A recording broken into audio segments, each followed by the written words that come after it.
오늘 말씀의 제목은 야곱의 새벽입니다. 야곱의 새벽인데 요 며칠 제가 기도하면서 좀 쉽지 않은 말씀이 저를 한번 통과했어요. 그게 뭐냐면 소경 거지 바디메오 사건을 다시 한번 말씀을 보는데 하나님 저에게 말씀하시더라고요.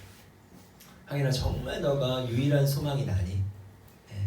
다윗의 자손 예수여 나를 불쌍히 여겨주소서라고 이야기했던 그 소경에게는 바디메오에게는 유일한 소망이 예수님인데 과연 나의 유일한 소망이 예수님일까?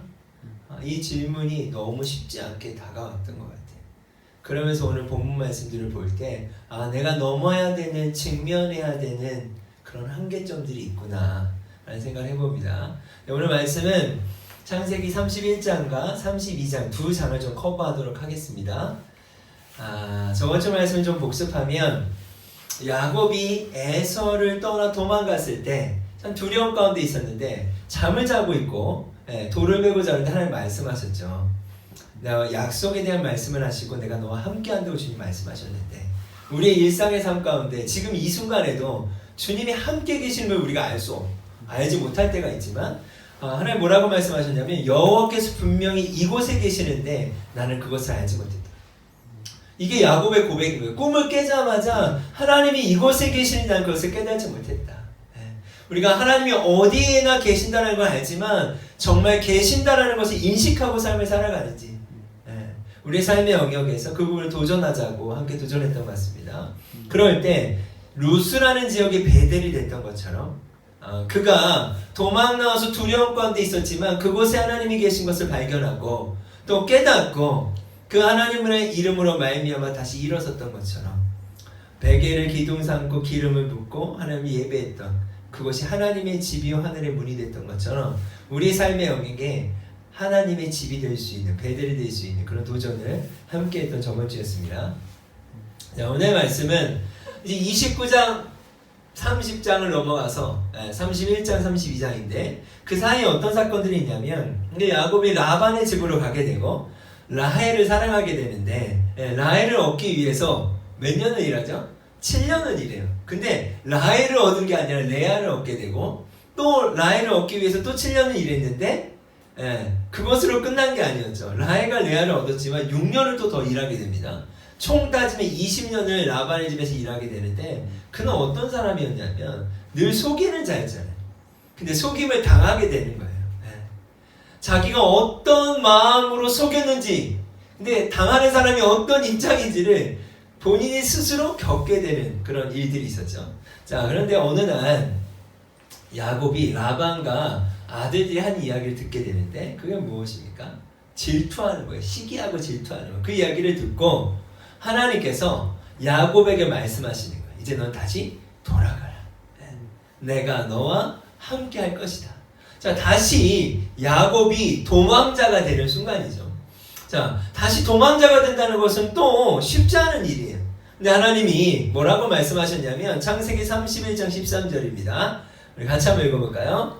나는 베델의 하나님이라 내가 거기서 기름을 붓고 거기서 내게 서원하였으니 지금 일어나 이곳을 떠나서 내 칠승지로 돌아가라. 아멘. 다시 도망치는 야곱에게 하나님 말씀하십니다. 나는 베델의 하나님이잖아. 너가 에서를 떠나 도망칠 때 내가 너하고 했던 약속이 있잖아. 그리고 20년 동안 너가 그렇게 속임을 당할 때마다 내가 너와 함께 했잖아. 너를 보호했고 너를 축복했고 그들이 너를 속일지라도 내가 다시 너를 일으켜줬잖아. 그 하나님께서 함께 하셨다라는 것에 대해서 다시 한번 말씀하시는 시간인 거죠. 자, 그리고 이제 도망을 가게 됩니다. 몰래 도망을 치죠. 라반을 떠나. 근데 3일 정도 됐을 때 라반이 도망간 사실을 알게 되고 추격하게 되는 거죠. 7일 때 됐을 때, 그러니까 라반이 떠난 지 7일이니까 10일 정도 됐을 때, 야곱이 도망간 지 10일 정도 됐을 때 이제 라반을 만나게 되는 거죠. 근데 놀라운 건 하나님이 먼저 라반에게 말씀을 하세요. 야곱을 만나기 전에 밤에 하나님이 아람 사람 라반에게 나타나세요. 그리고 선악간을 이야기하지 말라. 이 말은 뭐예요? 야곱을 건드리지 말라는 거예요. 근데 사실 야곱은 라반이 그런 꿈을 꿨는지 알지 못했죠. 그리고 라반을 만나게 되고 라반이 이렇게 이야기합니다. 너를 해야 할 만한 능력이 내 손에 있다. 그런데 너희 아버지 하나님이 어젯밤에 내게 말씀하시기를 삼가 야곱에게 선악간에 말하지 말라 하셨느니라. 여러분 한번 생각해보면 야곱은 그 사실을 알지 못했잖아요. 꿈을 꿨다는 사실도 알지 못하는데 라반의 입술을 통해서 하나님의 이야기를 듣는 거예요. 잠시나마 두려웠을 수 있었는데 아 그렇구나, 진짜 베델의 하나님이 나와 함께 하시는구나. 그 하나님의 격려와 힘을 받고 다시 도망자가 아닌 여정을 떠나게 되는 것입니다. 여기까지 정리하면 속였던 야곱의 삶이 있죠. 그리고 도망자가 됐었죠. 에서를 떠나 베델 하나님을 경험해요. 그리고 20년간 속임을 당하는 야곱이 되고 또 다시 도망을 가야 되는 상황이 되죠. 라반을 떠나. 그때 베델의 하나님이 또 한 번 말씀하시는, 하나님이 여전히 함께 하셨던 것에 대한 말씀을 우리가 보았습니다. 자, 그럼 지금 야곱은 어느 위치에 있냐면 라반을 떠났어요. 그럼 라반을 떠났다면 이제 에서에게 가야 되는 거죠. 다시 돌아갈 수도 없는 상황이에요. 근데 이제 정말 큰 산을 넘어야 되는, 그게 바로 에서죠. 예. 우리에게 에서 같은 영역이 있을 수 있어요. 우리 안에 정말 넘어야 되는 큰 산처럼 나의 한계한 직면들을 넘어서야 되는 영역들이 있을 수 있지 않겠습니까? 돌아갈 곳이 없는, 오늘 말씀을 통해서 그 한계와 넘어가야 될 그 큰 산을 하나님은 어떻게 넘어가게 하시는지를 우리 함께 봤으면 좋겠어요. 말씀을 준비하다가 제목을 야곱의 새벽이라고 했는데 그냥 원래는 다시 찾아온 야곱의 새벽이라고 붙여보고 싶었어요. 네.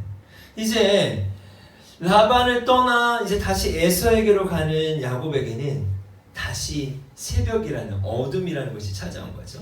그래서 한번 이런 글을 써봤습니다. 베델의 하나님을 경험한 야곱에게 다시 온 새벽은 무엇을 그에게 안겨줄까? 우리 공동체가 뭐라는 주제로 나아가지 않습니까? 뭐 더욱 사랑 더욱 가까이를 고백하는 움직이는 교회에 이 새벽은 무엇을 허락하고자 하시는 것일까?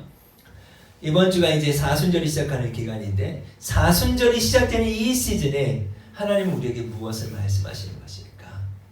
이런 질문을 가지고 우리 함께 말씀 가운데 나아갔으면 좋겠어요.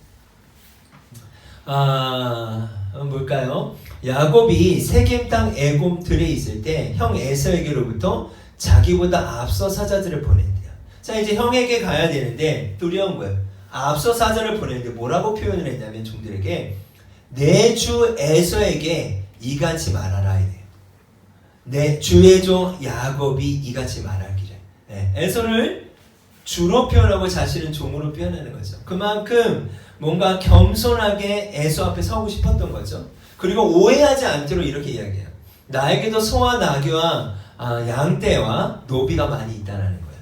그러니까 당신의 재산을 나는 탐하지 않는다는, 나도 이미 하나님께서 많은 축복을 주셨다는 거죠. 사람을 보내어 내 주께 알리고 내 주의 은혜 받기를 원합니다 라고 해서 사람들을 보냅니다. 자, 그런 마음으로 사람을 보냈는데 그 종들이 돌아오서 하게 되는 얘기는 참 충격적이에요. 같이 한번 읽어볼까요? 사자들이 야곱에게 돌아와 이르되 우리가 주인의 형 에서에게 이르는즉 그가 400명을 거느리고 주인을 만나려고 오더이다. 야곱이 심히 두렵고 답답하여. 그 두려움 가운데 사람을 보냈는데, 먼저 보냈는데 돌아온 대답은 뭐냐면 400명의 군인을 데리고 에서가 오고 있다는 거예요. 네. 얼마나 두렵고 떨리겠습니까? 그래서 야곱은 간절히 기도해요. 8절부터 12절의 말씀을 보면 야곱이 간절히 하나님께 기도합니다. 근데 하나님이 침묵하세요. 야곱의 간절한 기도, 그 위기 앞의 기도 가운데 하나님은 침묵하시는 거예요. 그런데 그 침묵하는 사이에서 알게 되는 야곱의 한계가 드러납니다. 그 침묵 가운데 야곱의 한계가 무엇인지를 드러나기 시작해요. 우리도 마찬가지 아닐까요? 몇 주 전에 기근의 때에 머물라라는 설교를 했는데 기근의 때에 머물기 시작하면 연약함들이 드러난다는 거지. 위기의 상황 가운데 기도하는데 하나님이 말씀하시지 않고 침묵하신다면 그 가운데 나의 마음속 깊은 곳에 있는 뿌리들이 드러나기 시작하는 거예요. 네, 연약함들이 드러나기 시작하는 거죠. 야곱에게도 그런 시간이었다는 거죠. 자, 그래서 침묵하시는 하나님의 이 시즌 가운데, 이 시간 가운데 야곱은 자기가 할 수 있는 또 최선을 다해봐요. 그래서 어떻게 했습니까? 많은 예물을 형에게 갖다 줘요. 이 말씀처럼 형의 감정을 풀어주고 싶은 거예요. 형이 혹시 나를 받아주지 않을까? 이런 마음으로 많은 예물을 먼저 갖다 주는 거죠. 그런데 형이 반응하지 않아요. 아무 소리가 들리지 않아요. 창세기 32장 22, 23절을 보면 밤이 됐어요. 밤에 일어나 두 아내와 여종과 11 아들을 인도하여. 그럼 밤에 돌아다니진 않지 않습니까? 이걸 보면 알 수 있는 거예요. 밤에 일어난 거예요. 그의 마음 가운데 형에게 잘 보이기 위해서, 감정을 풀어주기 위해서 혹시 나를 받아주지 않을까? 그런 마음으로 예물을 보냈는데 거기에 기대했던 반응이 오지 않으니까 더 많이 심란해지는 거예요. 이 마음이. 하나님은 침묵하고 계시고, 그래서 밤에 일어나서 두 아내와 두 여종과 11 아들을 인도하여 야복 나루를 건너게 합니다. 그리고 그냥 건너는 게 아니라 그의 소유도 건너가게 하는 거예요. 그리고 야곱은 홀로 남아 있는 거예요. 야곱이 이 상황 가운데 홀로 남아서 어떤 생각을 했을까? 수만 가지의 생각이 들지 않겠습니까? 그때 어떤 사람이 날이 새도록 야곱과 씨름을 했다는 거예요. 그 어떤 사람 우리가 아는 것처럼 하나님의 천사죠. 하나님이죠. 자, 한번 말씀을 봅시다. 특별히 오늘 이 두 절의 말씀 좀 중심적으로 좀 보길 원하는데요. 자, 이 그림에서처럼 야곱이 뭔가 하나님의 천사와 씨름하고 있는 장면이 나오는데, 자, 이걸 자세히 보면 지지 않으려고 막 하는 거예요. 지지 않으려고. 막 애쓰는 장면이 나와요. 자기가 야곱을 이기지 못하고 그가 야곱의 허벅지 어떻게 되어 있습니까? 관절을 쳤다라는 거예요. 자, 그게 무슨 말이냐면 여러분 이런 말이에요. 야곱이 끝까지 버티고 있는 지점이 있는 거예요. 야곱의 인생을 보면 여러분 보세요. 에서를 떠나서 또 라반의 집에서 20년, 그때까지 인생을 보면 야곱은 속이는 자였잖아요. 그러나 속임을 당하고 20년간 당하면서 그가 경험했던 건 뭐예요? 자기와 함께 하시는 하나님이었어요, 사실. 그런데 여전히 그의 마음속 깊은 것 가운데 자기의 힘으로 할 수 있다고 생각하고 버티고 있는 영역이 있었다는 거예요. 근데 이 말씀을 잘 보면 하나님의 천사가 야곱의 이 엉덩이뼈, 이 뼈를 쳐버리는 거예요. 여러분 생각해보세요. 이 뼈를 치면 어떻게 되겠습니까? 중심을 못 잡아요. 하나님께서 왜 그 뼈를 치셨을까? 그리고 이 다음 말씀을 보세요. 야곱이 어떻게 됩니까? 그가 이르되 날이 새려고 하니까 나로 가게 하라 라고 했더니 야곱이 이르되 당신이 내게 축복하지 아니하면 가질 수 없습니다. 끝까지 매달리는 거예요. 중심을 제대로 잡지 못하고 고통 가운데 있는 야곱이 끝까지 매달리는 거예요. 여러분 이게 무슨 모습입니까?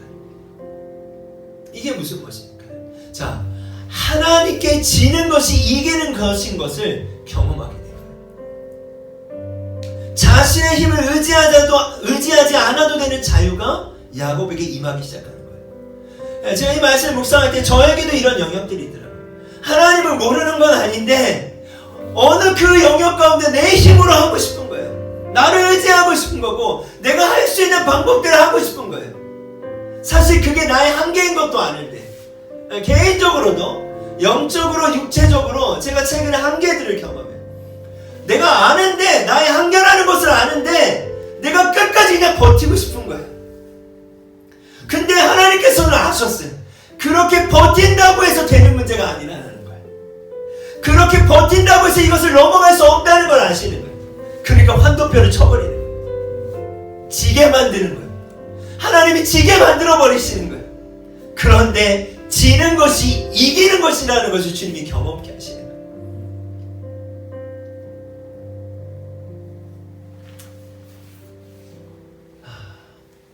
그리고 제가 또 한번 글을 써봤어요. 정리를 해봤어요. 증표. 이 환도뼈를 치고 절룩거리는 그 야곱은 어떤 증표를 얻은 것인가?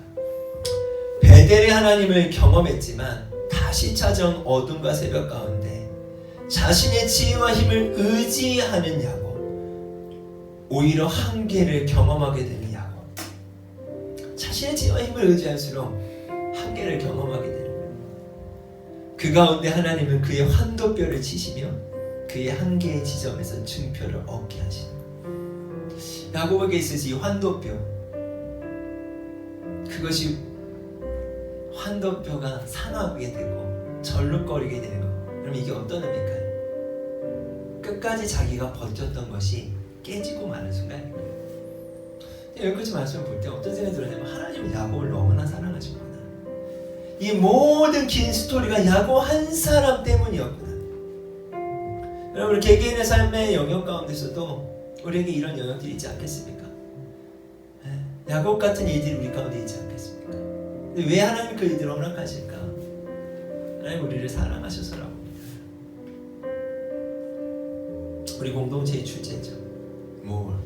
하나님은 야곱에게 더 깊이 들어가고 싶으셨던 거예요. 왜요? 그래야 야곱이 진정으로 자유할 수 있으니까. 그의 한계에서 자유해질 수 있으니까. 네, 창세기 32장 27절과 28절인데요. 그 사람이 그에게 이르되 내 이름이 무엇이냐? 네, 하나님의 천사가 물어보는 거예요. 너의 이름이 무엇이냐고. 그가 이르되 야곱입니다. 자, 이름이 뭐냐라는 거냐는 어떤 의미예요? 넌 어떤 사람이니? 저요?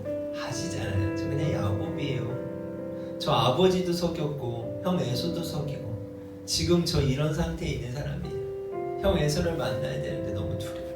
왜요? 내가 속였기 때문에. 형은 나를 죽이려 하기 때문에. 전 이래요. 그가 이르되 내 이름을 다시는 야곱이라 부를 것이 아니요 이스라엘이라 부를 것이라. 이는 내가 하나님과 및 사람들과 겨루어 이기었습니다.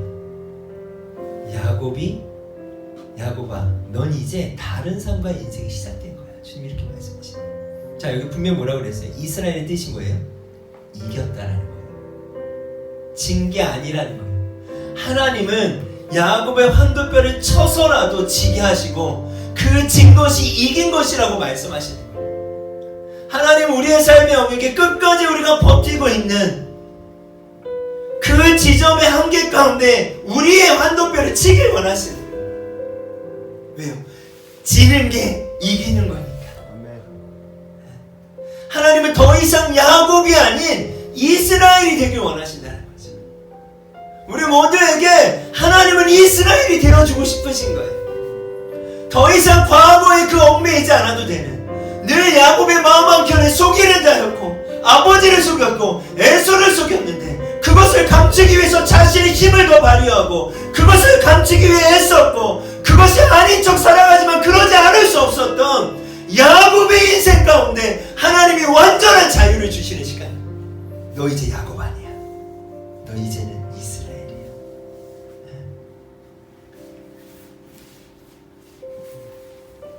그랬더니 야곱이 물어봐요. 그 천사한테. 그럼 당신은 누구십니까? 그랬더니 이야기를 해주질 않아요. 근데 야곱은 알았어요. 그분이 하나님이라는 걸. 그러므로 야곱이 그곳 이름을 브니엘이라 하였으니 그가 이르기를 내가 하나님과 대면하여 보았으나 내 생명이 보존되었다 함이더라. 하나님과 대면한 장소 브니엘. 야곱, 베델, 이스라엘, 브니엘. 그럼 이제 우리가 사순절을 시작하는 시즌입니다. 이번 주 수요일부터 사순절인데 우리가 그 하나님을 다시 한번 묵상하고 경험하는 시간이 되었으면 좋겠어요. 그 브니엘의 하나님, 이스라엘의 하나님. 32장 31절인데요. 같이 한번 읽어볼까요? 그가 브니엘을 지날 때 해가 돋았고 그의 회복다리로 말미암아 절었더라. 야곱의 새벽이라는 말씀의 제목을 가지고 나가는데 이제 새벽이 지나니까 동이 트는 거예요. 네, 동이 터서 이제 자신의 모습도 잘 보이고 사람들도 그를 볼 수 있지 않겠습니까? 그는 어떻게 됐어요? 절룩거리기 시작하는 거예요. 평생 그것이 그의 증표가 되는 거예요. 아, 그렇구나. 맞아. 난 더 이상 야곱이 아니야. 나는 졌지만 이긴 거야. 난 이스라엘이야.